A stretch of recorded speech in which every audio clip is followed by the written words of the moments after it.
partir de aquí todo es toxicidad.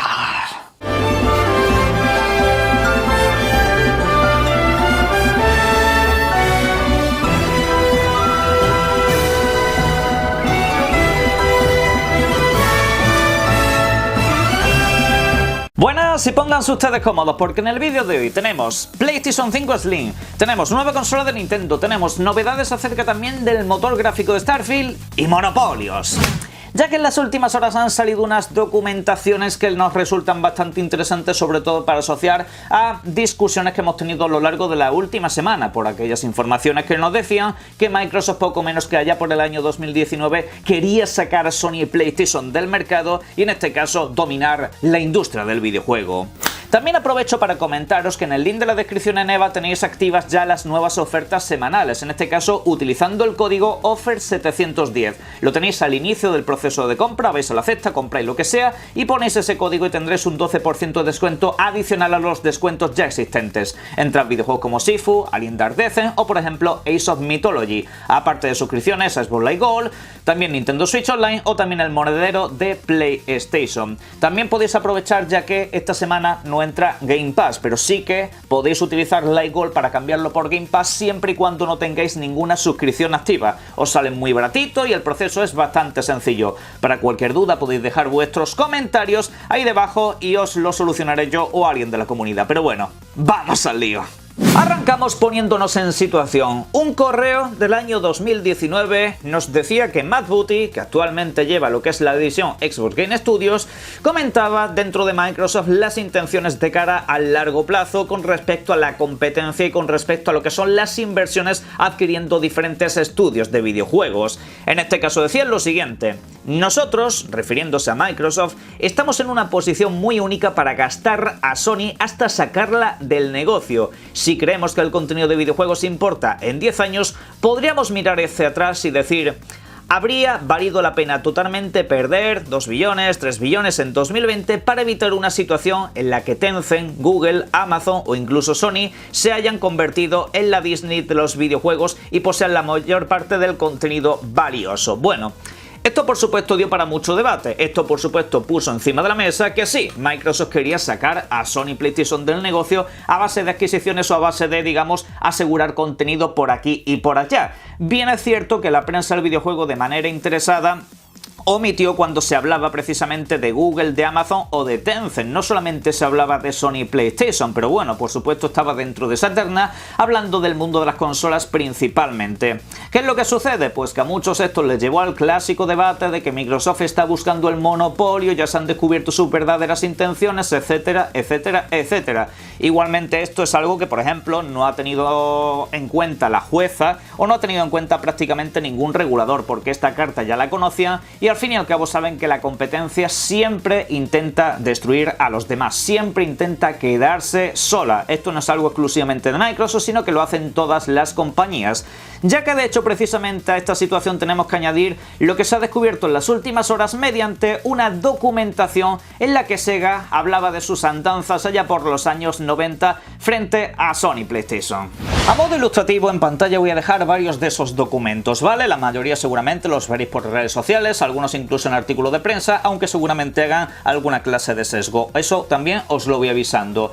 Pero sobre esto quiero comentaros un par de cositas. La primera, estos no son documentos creados a día de hoy, estos son documentos de los años 90 que se revelan hoy, ¿vale?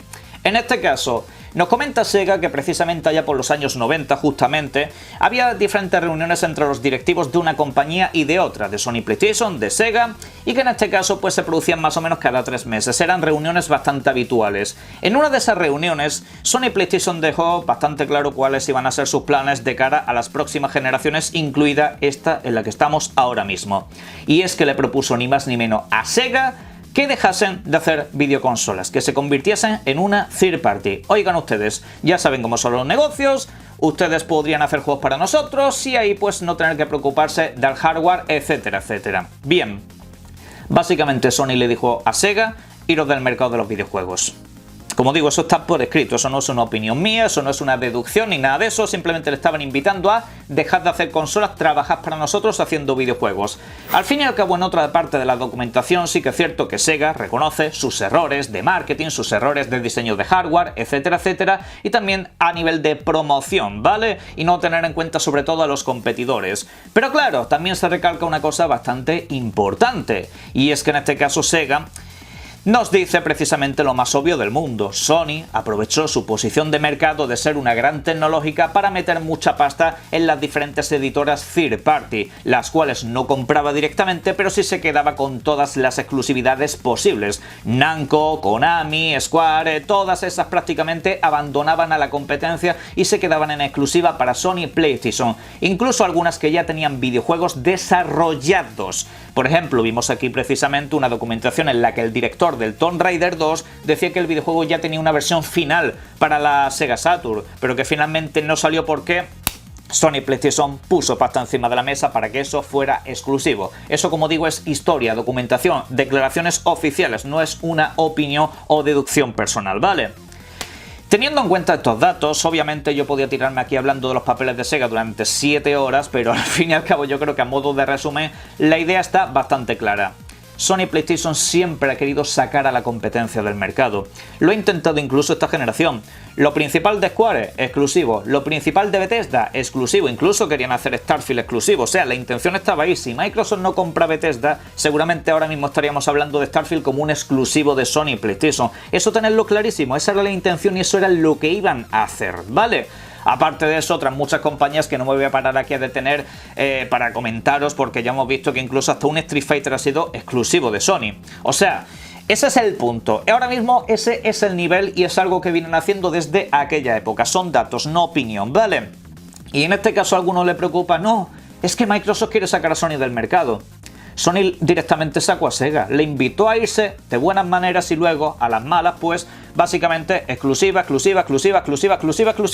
No fueron exclusivas por amor al arte, ¿sabéis cómo fueron exclusivas? A golpe de talonario.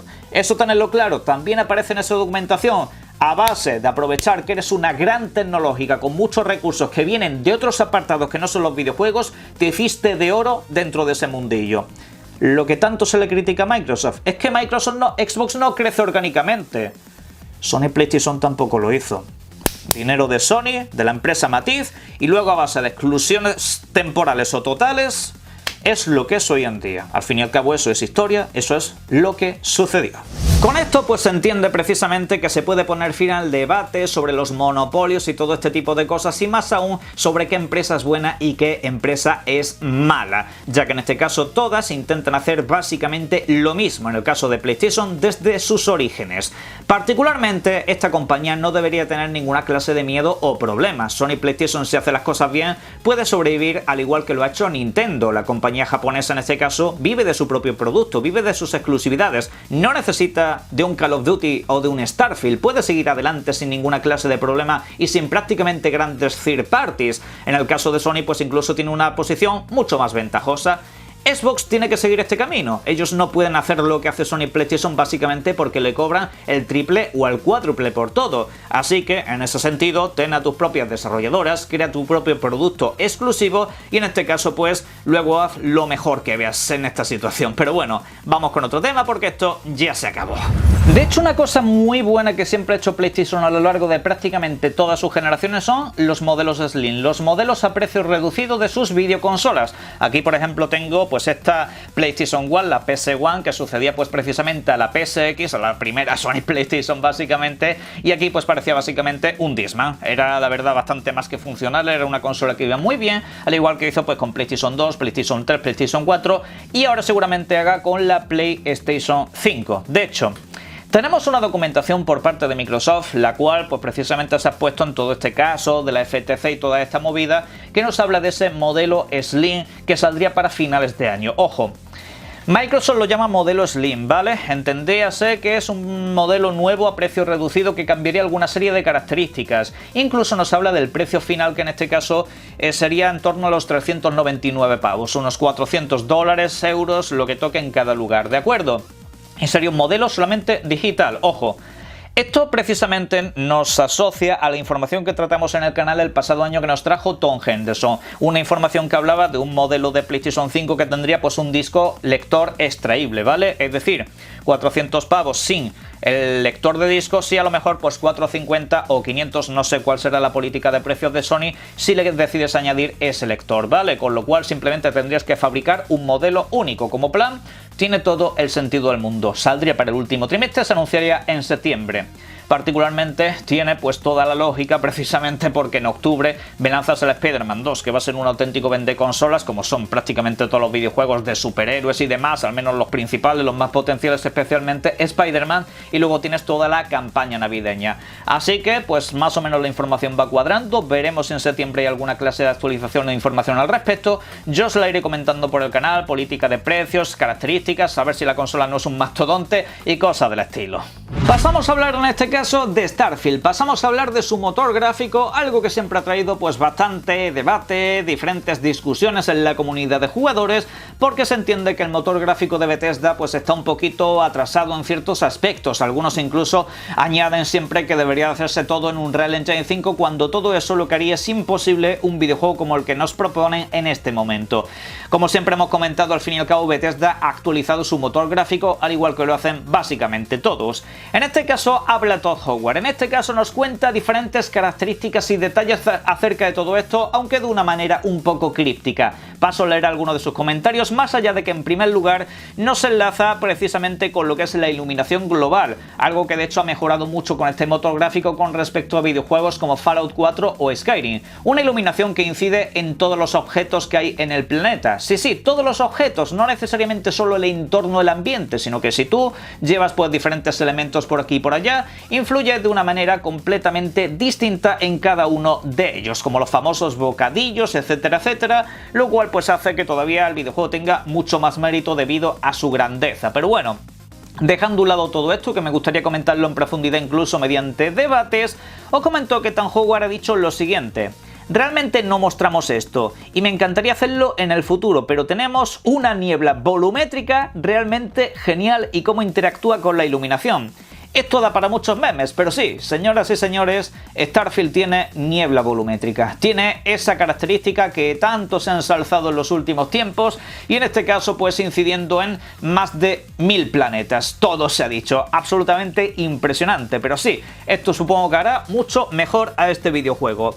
Particularmente luego Todd Howard nos dice lo siguiente: luego entras en la física y comenzamos a jugar con la gravedad. Esto se vuelve más loco. Nuestro sistema de invitados, creo que la gente está... Sabes que ahora la gente tiene muchos juegos de mundo abierto, pero creo que lo que realmente hace que nuestro juego sea diferente es que todas esas misiones se están ejecutando misión y cerramos todo. Bueno, un poco crítico, como digo, en ese sentido el bueno de Todd Howard, pero básicamente lo que viene a decir es que por una parte el sistema de físicas y de gravedad sigue incidiendo en todas las misiones que hay en nuestro entorno, es decir, todo sigue influyendo de la misma manera para todos y cada uno de los NPCs y para todos y cada uno de los elementos. Luego, aparte de eso, puedes ejecutar un montón de misiones, pero que no están necesariamente ultra scripteadas. Si estás haciendo una misión, puedes iniciar otra sin ninguna clase de problema y no terminan necesariamente de chocar entre sí de una manera catastrófica. Obviamente habrá misiones ramificadas, misiones que a la larga pues van desenlazando unas en otras, pero bueno, eso ya lo hemos comentado en el canal.